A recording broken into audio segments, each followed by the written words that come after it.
All right, so this is the review worksheet that you guys have due tomorrow. I'm going to do a few examples just to help out anybody who still has some questions. The first thing you want to do when you're looking at all of these ionic compounds, here we have a mix of different compounds. We have ionic binary compounds and we have ionic ternary. So just to reiterate, binary ionic means that you have just two elements. No polyatomics. Those are really easy to name. All you have to do to name them is to put the name of the metal. We say as is, so you don't change it, you just write whatever the metal is. And then you put the non-metal, but you change the ending to IDE.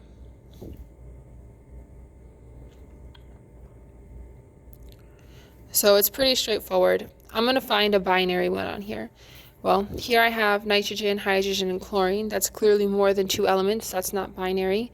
Same thing, there's a lot of things. Here I have titanium and bromine. Well, that's binary. This is a binary ionic compound.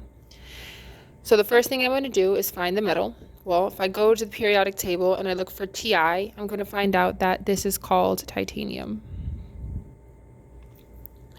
The next thing I want to say is, what is the name of this nonmetal? Well, the nonmetal is bromine. However, I'm going to change the ending to IDE, so bromide.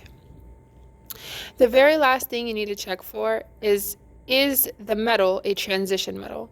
Well, let me actually get a periodic table out here.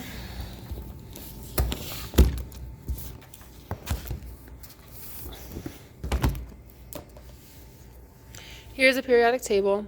If I look for titanium, where is it? Right there. We know that anything inside of this D block is a transition metal. So titanium is a transition metal. When you have transition metals, please don't forget to put parentheses because we need to put the charge of that titanium. To figure out the charge, we have to take the charge of the nonmetal. Well, the nonmetal is bromide, so that's Br. We know that Br is in group 7, and anything in group 7 is going to have a charge of -1. You can figure out the charges by simply saying 7 minus 8 is -1. 6 minus 8 is -2. 5 minus 8 is -3. 4 we ignore. For 3, it just is +3. It's very easy. And over here, groups 1 and 2, it's +1. So everything in group 1 is +1, and everything in group 2 is +2. So again, it's +1, +2, +3. We skip 4, and then it goes to -3, -2, -1, and 0. All right, so bromine was in group 7, and therefore it has a charge of -1. So in order to figure out the charge, we need to write -1. And then we're going to multiply that by how many bromines we have. Well, looking over here, there are 3 bromines. So I'm going to put 3. And then you divide it by how many of the metals. Well, I have 1 titanium. When there's no number, it's implied that it's a 1. So divide it by 1. Then you put it in absolute value because metals have to be positive. The charge of a metal is always positive. -1 times 3 is -3. Divide by 1 is still -3, but then it's an absolute value, so that becomes +3. So titanium has a charge of +3, and I need to put that in Roman numerals in the center, immediately following titanium. All right, that is an example of how to name a binary ionic compound, and that one is the trickiest it can possibly be because it has a transition metal in it. Let's try another one.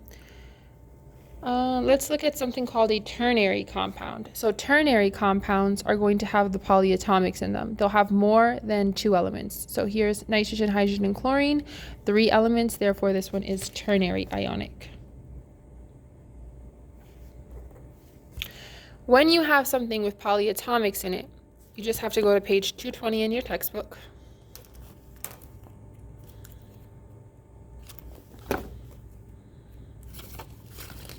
There it goes, page 220. You're going to look at your list of polyatomics and you're going to look for what you're looking for. I knew that NH4 was a polyatomic. You guys may not know that just yet. So again, I don't expect for you guys to memorize this. I just want you to be able to recognize it. So when you look at NH4, I want you to be able to say, okay, I remember that that's a polyatomic. I may not know exactly which one, but if you come to this chart, you'll find out that it is ammonium. So when it comes to the polyatomics, you just write the name. Ammonium. Very straightforward. All right, the next part is the nonmetal. Well, this is chlorine, but instead of writing chlorine, I must always change it to chloride. All right, and then I'll do a simple example. So the most simple example you can possibly have is actually something that's not on here. So I'll do it on the back of here just to help you guys out. Let's say I gave you something like, I don't know, Mg3 and 2, and I asked for the name of that. In order to name this, you would just say, well, what is the name of this metal? It's Mg, so you could write magnesium, because we know Mg is magnesium. Then you would say, is magnesium a transition metal? We know that magnesium is not a transition metal, because if you come over here to the periodic table, magnesium is right there in group 2. And group 2 has a fixed charge. It is always going to be 2 positive. So it's not a transition metal. So I don't have to put any Roman numerals or nothing. The next thing you need to do is look at the nonmetal. Well, this nonmetal is N. If you come over to the periodic table, you will see N is nitrogen.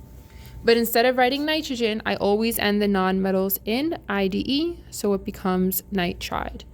So that's the answer. That is the most simple one you can have. It's a binary ionic with no transition metals. All right, I think that should be good enough for helping you guys understand how to solve ionic compounds when you're given the chemical formula and asking for the name. Just to reiterate, this formula here, you only use that to find the charge of the transition metal. If it is not a transition metal, you don't need to do it. And you get this -1 from the charge of the bromide. You got this 3 because I had 3 bromides. And you got this 1 because I had 1 titanium, and then absolute value because the charge has to be positive. I'll do 2 examples down here. So here I'm given the name and I'm asking for the chemical formula. When this happens, you have to take the name and transfer it to the symbol. Well, the symbol for chromium is Cr. So I'm going to write Cr. Because chromium is a transition metal, I need to get the charge from the name. Well, this is Roman numeral 6, so it's +6. Remember, metals are always positive, so whatever the Roman numeral is always going to be a positive number. Well, phosphate, that's a polyatomic. If it ends in ATE, it is a polyatomic.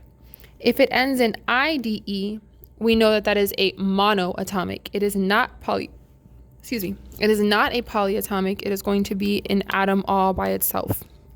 I'll do this example next. All right, so ATE, we know it's a polyatomic, so I'm going to turn to page 220. All right, here's page 220, and I'm looking for, again, phosphate. So going down the list, that's monohydrogen phosphate. That's not phosphate. There's phosphate, and it is PO4. So a lot of people have been asking me all day why there is this 3 at the top. It looks like a fraction. It's actually not a fraction. That 3 negative tells me that the PO4, that phosphate, has a charge of 3 negative, and that's why it's in this 3 negative column. All right, so coming over here, I'm going to write PO4, meaning I have 4 oxygens, and this phosphate has a 3 negative charge. All right, well, as it stands right now, +6 and -3 do not add up to 0. So I need to find my least common multiple. I'm going to list my multiples of 6 and my multiples of 3. Multiples of 6, 6, 12, 18, etc. 3, 6, 9. Those are my multiples of 3. My least common multiple is 6. So I need to make both of these numbers look like 6. 6 times 1 equals 6, and 3 times 2 equals 6. Whatever I had to multiply it by, that becomes the number at the bottom. So my final answer is going to be CR1 and PO4, 2. However, if I don't put this in parentheses, I will not know that this 2 is for all of this. So if you have more than one polyatomic, you must put it in parentheses so that we know that's how many of these polyatomics we have. Also, if there's only one of an atom, you actually don't need to put it. It's implied. So CrPO4 in parentheses, 2 is your final answer. Okay, coming down here, you can see here we have cobalt. Well, I need to figure out what cobalt is. I need to look for that symbol. If I come over to the periodic table, and there it is, I found it. Cobalt is CO. So I'm going to write CO. Again, cobalt was in that red block, that transition metal block. So I know that I'm going to have to look at the formula or the name, or I put it in the wrong place, excuse me. I'm going to have to look at the name in order to get the charge. Well, this is Roman numeral 3. So cobalt has a positive 3 charge in this compound. Next thing, I look at this. Oxide refers to oxygen.